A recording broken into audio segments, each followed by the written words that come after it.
যে পৃথিবীতে দৈনিক 1,54,000 মানুষ মারা যায়। 1,54,000 মানুষ, এর মধ্যে 1,24,000 মানুষ মারা যায় বেঈমান অবস্থায়। প্রতি সেকেন্ডে 2 জন মানুষ বেঈমান অবস্থায় মারা যায়। সারা পৃথিবীতে প্রতি সেকেন্ডে 2 জন মানুষ বেঈমান অবস্থায় মারা যায়।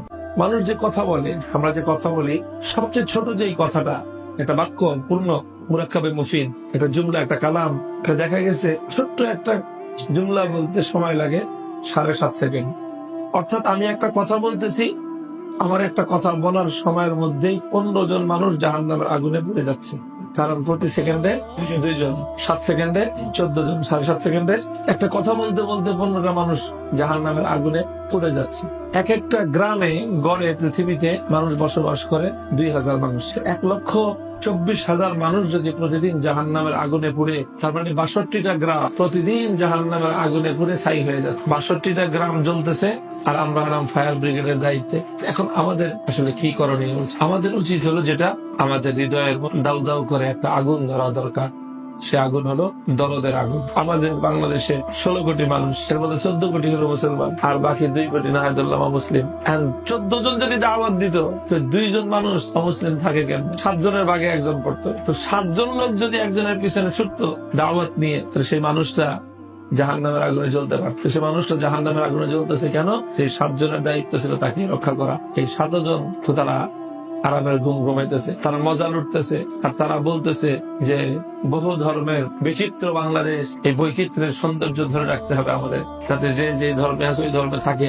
ধর্মান্তরিত হয়ে গেলে তো আস্তে আস্তে কুফর বিলুপ্ত হয়ে যাবে, তখন আর এই সৌন্দর্য থাকবে না। সমাজের প্রত্যেকটা মুমিন যদি দায়ী হইতো, প্রত্যেকজন মুমিন যদি দায়ী হইতো, তাহলে কোন মানুষ অমুসলিম থাকতে পারতো। এই যে ইফতা পড়ার যে ফিতনা শুরু হয়েছে, এটা বড় ফিতনা শুরু হয়েছে। কি পড়া? ইফতা পড়া, বড় ফিতনা। প্রত্যেকে বুঝতেছে যে আমার নামের শেষে মুফতি লাগাইতেই হবে। এটা চাকরির জন্য দরকার, বিয়ে শাদীর জন্য দরকার, যাই কিছুর জন্য। কারণ পরিবার কোথাও বায়োডাটা দিলে জিজ্ঞেস করে খালি আলেম না মুফতি আলেম। এই জন্য পড়াশোনা যাই হোক, নামের শেষে একটা মুফতি ডিগ্রি লাগায়।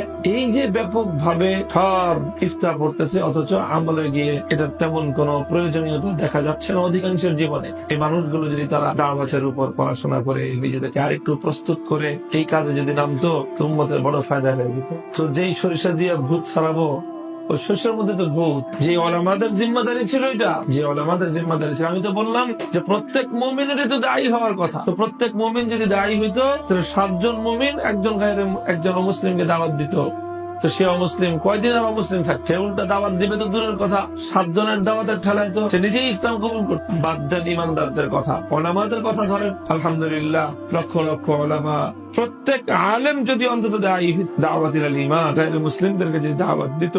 আমাদের তো অধিকাংশ ওলামায়ে কেরামের এই অবস্থা যে গায়রে মুসলিমের কাছে যে দাওয়াত দেওয়া যায় এই কল্পনাই নেই। অমুসলিমের কাছে আবার কেমনে দাওয়াত? অর্থাৎ আমরা আমাদের মূল শেকড় থেকে কত দূরে চলে গেছি, অথচ আমাদেরকে পাঠানোই হয়েছে সমস্ত অমুসলিমের কাছে দাওয়াত, দিন ইমানের দাওয়াত পৌঁছানোর জন্য আল্লাহ আমাদেরকে সৃষ্টি করেছে। তো আপনাদের কাজ হবে, এটা বড় একটা কাজ হবে, যে আপনারা এই নতুন ফারিগিনদেরকে তশকিল করবেন দাওয়াতের মেহনত পড়াশোনার জন্য, এবং দাওয়াতের পড়াশোনা দাওয়াতের মেহনতের জন্য। ইফতা না পড়ার জন্য তশকিল করবেন। ইফতা পড়িস, মুফতির জ্বালায় দেশে এখন গিজ গিজ করে, পাও রাখা যায় না মুফতির। যে পরিমাণ মুফতি হয়েছে, আগামী 50 বছর যদি বাংলাদেশে কোনো মুফতি নাও হয়, তাহলে এই জাতির ফতোয়ার জন্য কি এখন দরকার? দায়ী, কাজের দরকার, কাজ, দায়ী দরকার। দায়ী ঘরে ঘরে দায়ী দরকার, ঘরে ঘরে মুফতির দরকার নেই। পুরা মহল্লায় একজন মুফতি থাকলেই যথেষ্ট, কিন্তু দায়ী প্রত্যেকের দায়ী হওয়া দরকার।